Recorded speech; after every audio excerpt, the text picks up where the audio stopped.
Okay, so you want to own a courier business. Buy a van, hire a driver, charge per package, and watch the money come in. A customer hands you a box at one end. You deliver it to someone else at the other end. And somewhere in the middle, you collect a fee. It sounds almost insultingly simple. A transaction so basic that humans were doing versions of it before there were paved roads. And yet the courier and delivery services industry in the United States alone generated $195 billion in revenue in 2026. Not million, billion. 195 of them. And most of the companies trying to get a share of that number are surviving on margins so thin that a single bad quarter can erase an entire year's profit. Some do not survive a bad quarter at all. That gap between how obvious the concept looks from the outside and how brutal the economics are on the inside is exactly what this video walks you through. Before you spend a single dollar, you need to understand what a courier business actually is at its core. It is not a transportation business. That sounds strange, so stay with it. What a courier company actually sells is not the physical act of moving a box from one address to another. What it sells is a guarantee. The guarantee that the box will arrive on time, undamaged, at the correct address, every single time, regardless of what fuel costs this week or how many of your drivers called in sick this morning. The service is reliability. The truck is just the tool you use to deliver it. Every decision you make, every vehicle you buy, every driver you hire, every route you plan, either supports that reliability or quietly chips away at it. The economics follow directly from that reality. Let's go through them, the smallest possible version of a courier business. One driver, one van, one local territory, costs somewhere between $30,000 and $75,000 to launch. That covers the vehicle, commercial insurance, the licensing paperwork, and basic operating capital to get started. That sounds manageable. And at that scale, it is. But here is the problem. At that scale, you are not actually running a business yet. You are a driver with a company name on a door. You have no backup vehicle if yours breaks down. You have no leverage when a client tries to push your rate down. And you have absolutely no ability to compete on price with carriers who spread their fixed costs across millions of deliveries a year. To build something that actually functions as a real business, something that can hold a contract, absorb a rough week, and grow, you need a fleet. A fleet changes everything, 10 vans, not one. A new cargo van in the United States costs between $25,000 and $50,000. For 10 vans, you are looking at $250,000 to $500,000 in vehicle costs alone before you have hired a single person or printed a single label. You can bring that number down by buying used vehicles, but used vehicles break down more often, and in this business, a van that is not moving is a van that is actively costing you money. Insurance still runs, driver wages are still owed, customer calls are still coming in, then comes commercial insurance. This is not your personal car insurance with a company logo stuck to the door. Commercial vehicle insurance for a delivery van runs between $1,500 and $3,000 per vehicle per year in the United States. For a fleet of 10, that is $15,000 to $30,000 annually, before your first package has moved. On top of that, workers' compensation insurance for each hired employee runs between $190 and $260 per month, depending on your state. Then come the licenses nobody warns you about. In the United States, carrying freight across state lines requires a Motor Carrier Authority number from the Federal Motor Carrier Safety Administration and a Department of Transportation identification number. In the United Kingdom, operating a commercial delivery fleet requires an operator's license from the Traffic Commissioner's office. None of these arrive quickly and none are free. Fines for operating without the correct credentials start at $10,000 per violation in the United States and compound rapidly during a roadside audit.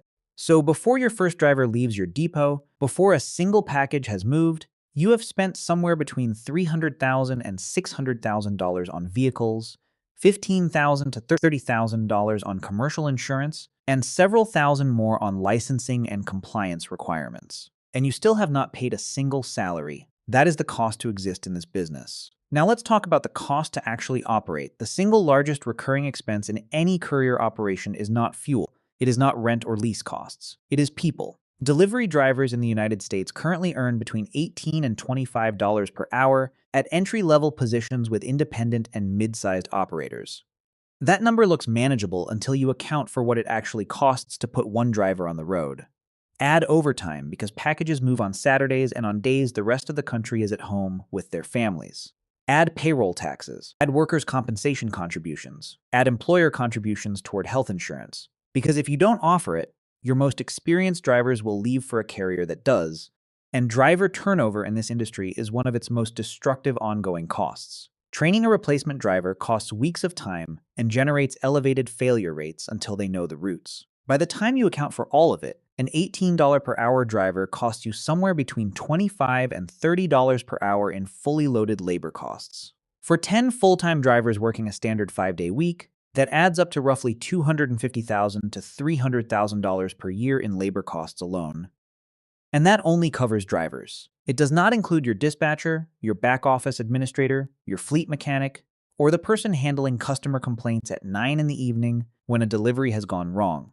To understand where this leads at scale, look at what happened at UPS in 2023. United Parcel Service signed a new labor agreement with the International Brotherhood of Teamsters, the union representing approximately 340,000 of its workers, committing to roughly $30 billion in additional compensation costs over 5 years. Under this deal, top-tier UPS delivery drivers earn up to $49 per hour in wages. Their total compensation packages, wages, healthcare, and pension benefits combined, can reach $170,000 per year. You are not UPS, but you are hiring from the same labor market.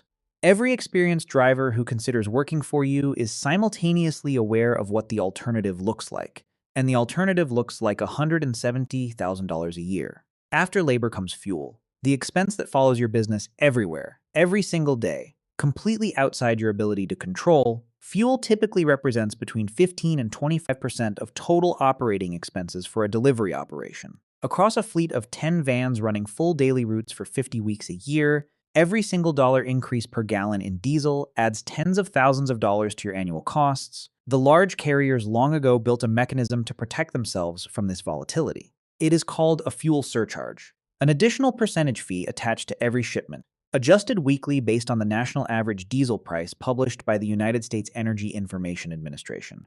When diesel goes up, the surcharge goes up automatically. The carrier never absorbs the shock. It passes straight through to the customer. As of June 2025, FedEx's ground fuel surcharge ranged from 19.5% to over 21% of the base shipping rate.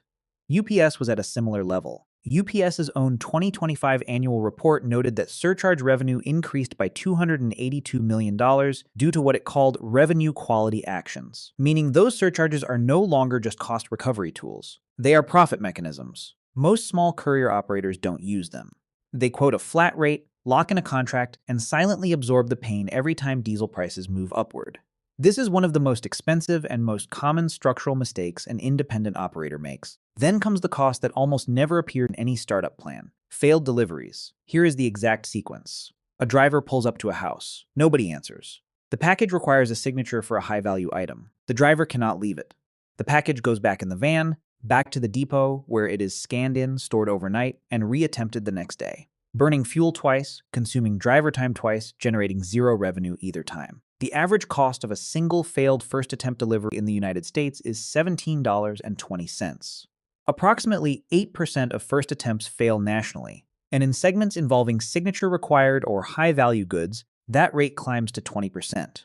In a 10-van operation making 800 deliveries per day, an 8% failure rate means 64 packages generating nothing but cost. Over a full working year, that is over $270,000 in additional, invisible cost that almost nobody accounts for when they plan this business. One failed delivery erases the margin from 2 or 3 successful ones. A week of elevated failures is not an inconvenience. It is a structural financial event. The core revenue mechanism is direct. You charge per package, per route, or per weight. A standard domestic ground delivery handled by an independent or regional carrier in the United States is priced somewhere between $8 and $20. $12 is a reasonable working average for a mid-sized independent operator.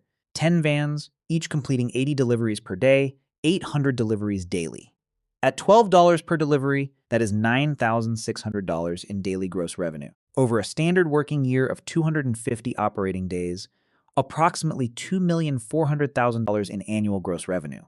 Now subtract rider wages at $30, fully loaded per hour for 10 drivers working 8 hours a day, 250 days, $300,000 per year. Fuel for 10 vans at 60 miles per day at $4 per gallon of diesel, approximately $66,000. Commercial insurance at $2,000 per vehicle, $20,000. Vehicle maintenance, tires, brakes, oil changes, unplanned repairs, for 10 working vans over a year, approximately $45,000. Administrative and dispatch staff, $60,000. Depot rent in a suburban industrial zone, $36,000. Route optimization software, GPS tracking, and digital proof of delivery tools, $15,000. Total annual operating costs, approximately $542,000. Net operating profit, approximately $1,858,000. That looks excellent, but it assumes 100% fleet utilization. Every van, every day, fully loaded. In practice, commercial delivery fleets operate at 60 to 80% of their theoretical maximum. At 70% utilization, which is not pessimistic, it is average, your 800 daily deliveries become 560. Annual revenue drops to approximately $1,600,000. But your costs don't drop proportionally, because most of them are fixed. Insurance runs whether the van moves or not. Rent is due regardless of volume. Driver base wages don't change because you had a slow Thursday.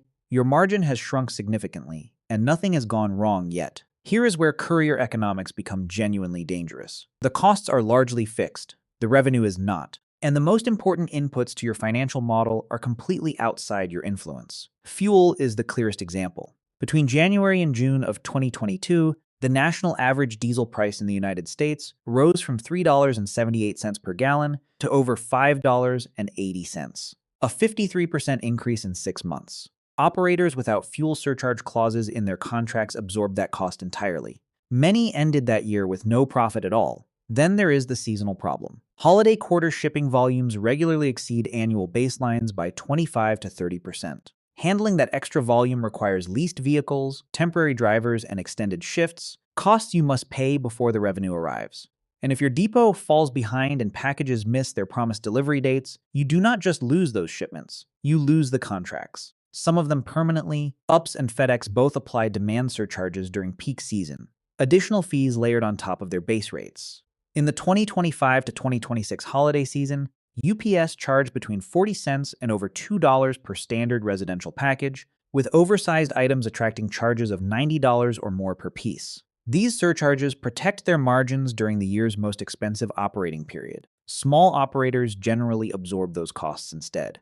Absorbing a 30% volume surge without any pricing adjustment is where many smaller courier operations quietly fail. Then there is the Amazon question. In 2018, Amazon launched its Delivery Service Partner Program, recruiting small business owners to operate dedicated delivery fleets carrying Amazon packages exclusively. According to Amazon's own published financial projections, a DSP running 40 vans can generate annual revenues of between $1 million and $4,500,000, with profit potential of between $75,000 and $300,000 per year. For many entrepreneurs, this looks like an ideal entry point. Guaranteed volume, built-in client, operational infrastructure support, but Amazon sets the delivery rate unilaterally. Amazon monitors every driver's performance in real time through its proprietary app, door-to-door completion times, package scan rates, missed deliveries, driving behavior scores. Amazon can reduce route allocations or terminate DSP agreements if performance metrics fall short. The DSP owner carries the full weight of payroll, vehicle costs, insurance, and compliance liability. Amazon carries the brand and the pricing power. The arrangement looks like a business partnership. The structure is closer to a contract where one side controls the financial terms and the other side has limited recourse when those terms change. In 2021, LaserShip, a regional parcel carrier covering the eastern United States, acquired OnTrack, a regional carrier covering the western United States, creating the OnTrack brand.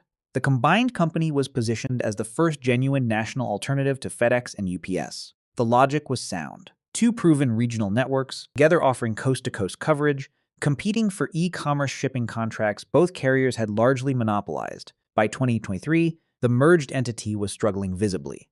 Customer complaints had multiplied. First attempt delivery success rates had declined. Several major retail clients were routing volume back to FedEx and UPS. The problem was not dishonesty or carelessness. The problem was structural. Two regional networks, each optimized precisely for their own geography, do not automatically combine into an efficient national one. The seams between the eastern and western footprints created complexity neither side had been built to handle. Driver turnover increased. Quality fell at exactly the moment the company most needed to prove it deserved national-scale contracts. This is the pattern this industry repeats, regardless of sophistication. The economics that work at one scale stop working at the next in ways that are genuinely hard to see in advance. the gap between what courier operations look like in a financial presentation and what they look like in a depot at 3 in the morning during a December backlog is enormous, and that gap is paid for out of operating margin.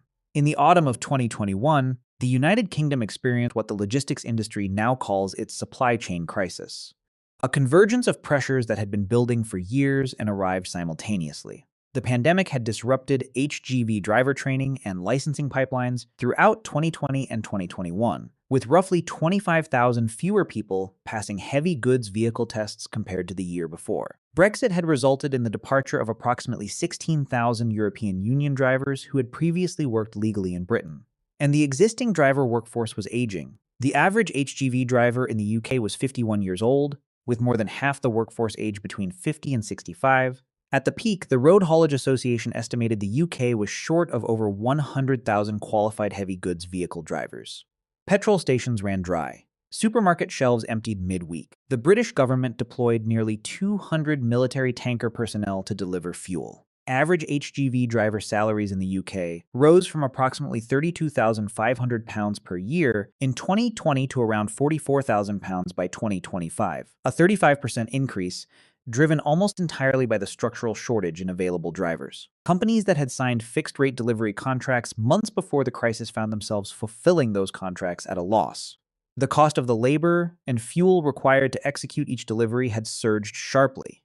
The revenue per delivery had not moved. Several independent courier and haulage businesses entered administration during this period, not because of poor management or a bad business model, because a structural shock originating in immigration policy, pandemic disruption, and workforce demographics that had been silently building for a decade arrived suddenly and destroyed the economics of their operations overnight. That is the lesson. Your costs are exposed to events you cannot predict and cannot cheaply protect against. When conditions change violently, businesses with deep reserves survive. Businesses running on thin margins do not. In courier logistics, thin margins are the industry norm, not the exception. There is one component of courier economics that deserves particular attention because it is where more money evaporates than anywhere else in the chain. It is called the last mile, the movement of a package from a local depot to the customer's front door. It sounds like the simplest part. The package has already traveled hundreds of miles through sorting hubs and long-haul trucks. You are now just driving it a few streets to someone's house. The last mile consistently accounts for 50 to 60% of total transportation costs across the industry. The shortest and most visible part of the journey costs more than everything that came before it combined. The reason is the destruction of consolidation. When a long-haul truck moves 1,000 packages from Chicago to Dallas, it moves all of them simultaneously. The cost, fuel, driver, vehicle depreciation, is divided across 1,000 packages. The per package figure becomes negligibly small. But when a delivery driver makes individual doorstep calls across a suburban route, that advantage disappears entirely. A driver getting 20 stops per hour on a dense urban street has entirely different economics from a driver getting 6 stops per hour on a spread-out route where every house is a 5-minute drive from the next. In dense urban areas in the United States and United Kingdom, the cost to execute a single doorstep delivery runs approximately $10. In rural or low-density suburban areas where the distance between drops is long and each drive between deliveries burns significant time and fuel, that same delivery can cost $30, $40, or even $50 to execute.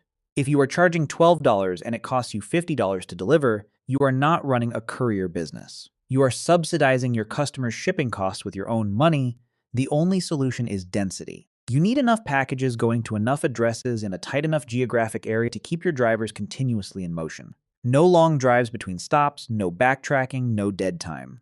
A UPS driver in a well-served suburban neighborhood can complete 150 deliveries in a single shift because the packages are so tightly clustered the van barely stops moving. An independent operator covering that same area with a fraction of the volume might complete 25 deliveries. Same vehicle, same driver cost, same fuel, 1/6 of the revenue. Density comes from volume. Volume comes from contracts. And without it, you are not competing with UPS on price. You are simply losing money more efficiently than the day before. Let's put honest numbers on what this business actually looks like. Scenario 1. Everything goes right. 10 vans. A solid contract base. A regional e-commerce merchant generating 300 packages per day, 2 local medical supply distributors with fixed weekly routes, and a grocery fulfillment platform providing dense residential drops within a 2-mile radius. Fleet utilization holds at 75%. First attempt delivery success rate sits at 94%. Drivers know the routes.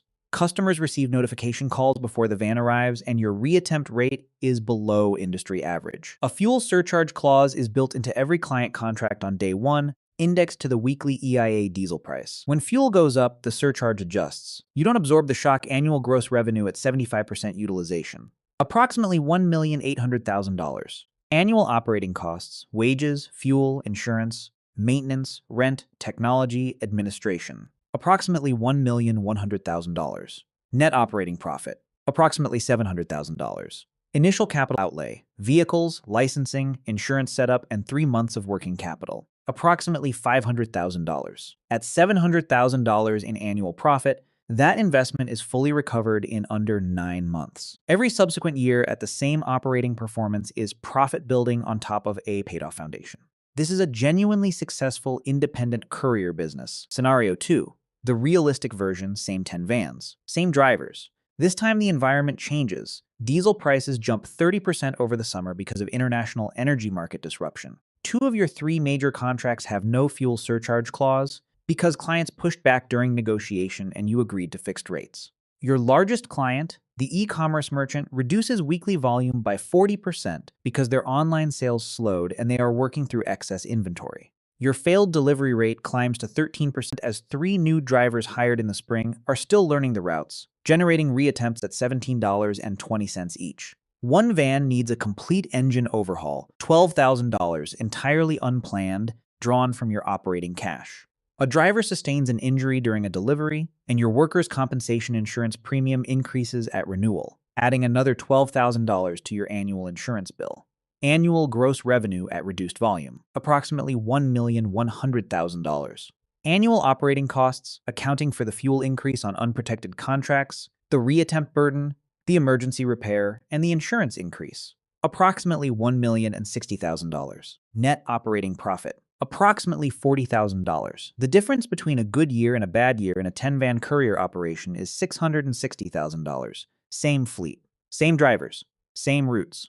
Different external variables. $660,000 of difference. That is the volatility this business model carries, expressed as plainly as numbers allow. Frederick Smith founded Federal Express in Memphis, Tennessee, in 1971 on a single central idea, a guaranteed delivery time. Not we aim to deliver by 10:30. By 10:30 in the morning or the customer pays nothing. That promise, and the operational discipline required to actually keep it in every city, every week, in every weather condition, turned a startup with 14 small aircraft and a near-bankrupt first year into one of the largest logistics businesses on Earth. FedEx posted revenues of over $60 billion in 2024, with an operating margin of approximately 7.9%. 7.9%. On $60 billion in revenue, that is approximately $4.7 billion in operating profit.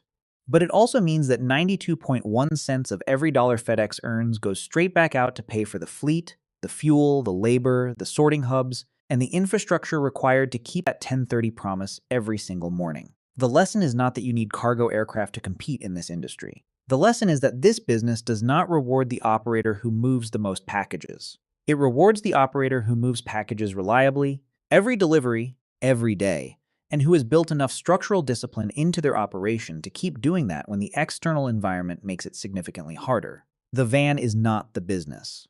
The fuel surcharge clause you negotiated 6 months before diesel prices spiked, the route optimization software saving your drivers 40 minutes per shift, the customer notification system eliminating 13% of your reattempt costs, the contract you walked away from because the density was not good enough to make last-mile economics work. All of that is the business. Owning a courier company is not fundamentally about driving. It is about making thousands of correct operational and financial decisions before any package ever leaves the depot, and understanding with complete clarity that in a good year, those decisions compound into genuine profit, and in a bad year, the absence of even one of them can turn a profitable operation into one that is simply trying to survive until conditions improve. The box is just the box. Everything that actually matters happens around it.